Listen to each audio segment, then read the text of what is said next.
A gente viu aí na abertura o correspondente em Nova York, Jorge Pontual, falando que sofre de depressão já há algum tempo. Muitas pessoas sofrem com esse problema, tomam durante muito tempo um remédio que não funcionam e aí param de fazer o tratamento. Veja só a história que o Jorge Pontual conta pra gente agora. 350 milhões de pessoas no mundo sofrem de depressão, segundo a Organização Mundial da Saúde. 5% da população mundial. Nos Estados Unidos, a percentagem é maior, 7%. Para tratar essa doença crônica, existem 8 tipos diferentes de remédios. O psiquiatra tem que avaliar bem os sintomas do paciente para escolher qual é o remédio mais adequado. E, se não der certo, tentar outro. Não é nada fácil acertar. Eu sofro de depressão há quase 40 anos e só agora estou tomando os remédios certos, graças a um novo exame. É um teste genético que dá ao psiquiatra um perfil detalhado de 18 genes ligados à saúde mental. O teste indica quais são os antidepressivos que funcionam no meu caso e quais os que não funcionam. E eu descobri que justamente durante décadas eu tomei aqueles que não funcionavam no meu caso. Só que agora eu estou no caminho certo. O psiquiatra Samuel Charmat explica que eu tenho uma variante de um gene que me predispõe à depressão. Esse gene tem um nome comprido, metileno tetraidrofolato redutarase. É também o nome da enzima que ele fabrica, MTHFR, para os íntimos.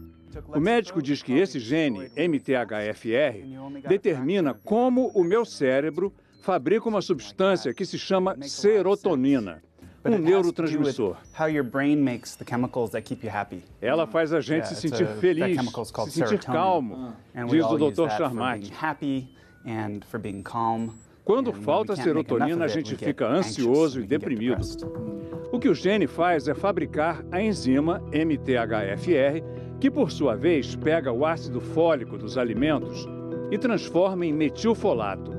Essa substância é que depois vira a serotonina. Não adianta tomar ácido fólico como suplemento. Para que eu produza mais serotonina, o médico me receitou pílulas de metilfolato. Além disso, o Dr. Charmat descobriu, a partir do teste, que eu também tenho uma variação em outro gene, chamado CYP2C19, que faz com que eu metabolize todos os remédios muito depressa. Eles são absorvidos pelo meu organismo tão rapidamente que não chegam a fazer efeito.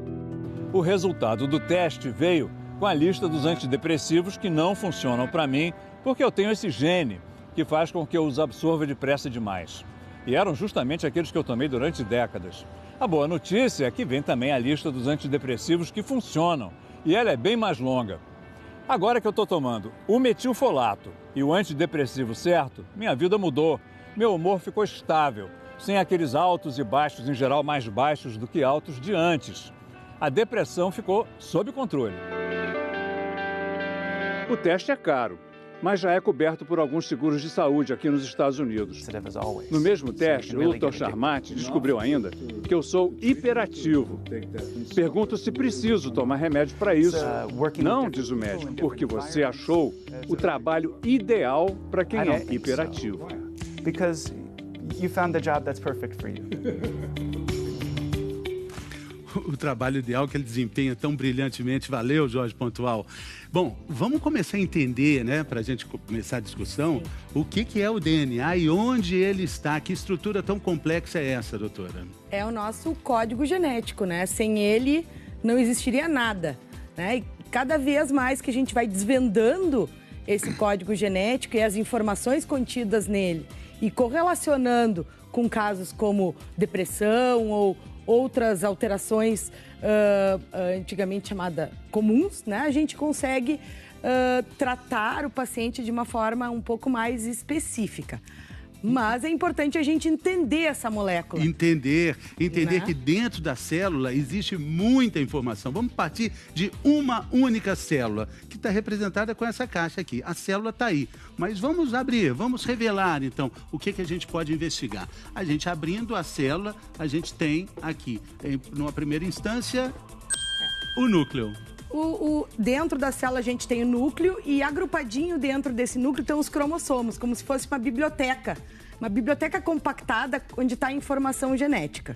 E dentro dos cromossomos, a gente faz mais uma abertura aqui para ver, aí sim, o DNA, né? Essa nossa molécula, então, né, que está representada aqui como essa espiral, né? E ela está compactada na forma de cromossomos, né?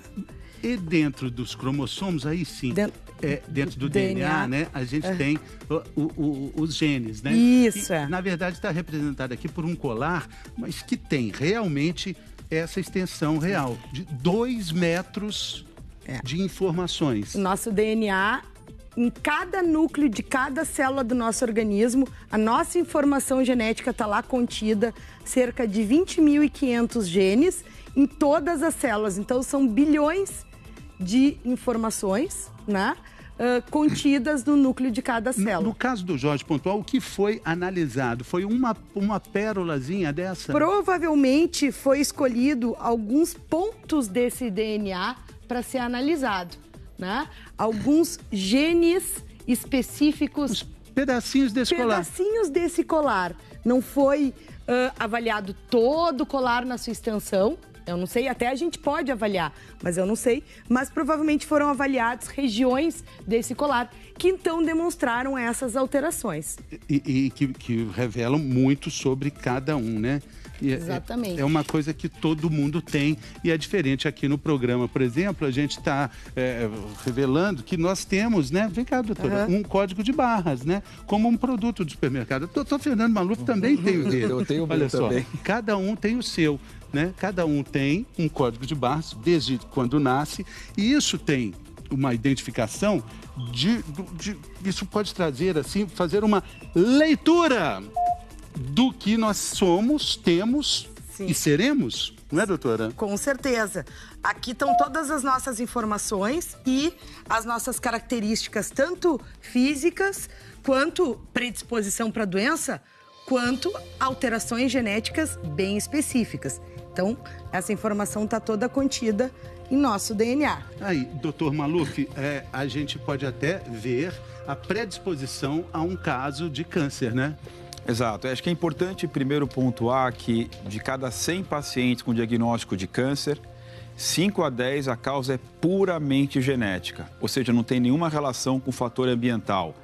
Cigarro, obesidade, dieta, sedentarismo, álcool, vírus e outras infecções.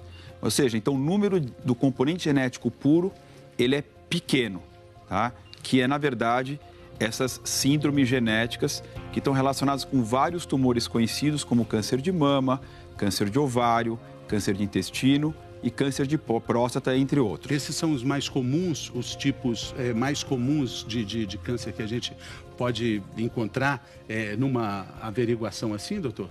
Exato. Na verdade, esses são os tipos mais comuns, mas as síndromes genéticas também podem estar associadas com cânceres mais raros. Por exemplo, o sarcoma, que é aqueles tumores de músculo, que foi o caso do nosso ex-vice-presidente José Alencar, que era uma síndrome chamada Li-Fraumeni, que é uma deficiência no gene, que é o gene chamado guardião dos tumores, é o gene que evita tumor, chamado P53. Quando esse gene está alterado, a gente perde o nosso guarda principal. Aí o bandido fica livre para adentrar o nosso jardim, a nossa casa e causar, obviamente, toda uma turbulência, fazendo vários tumores, como, por exemplo, sarcomas. E aí tudo se distribui, né, doutor?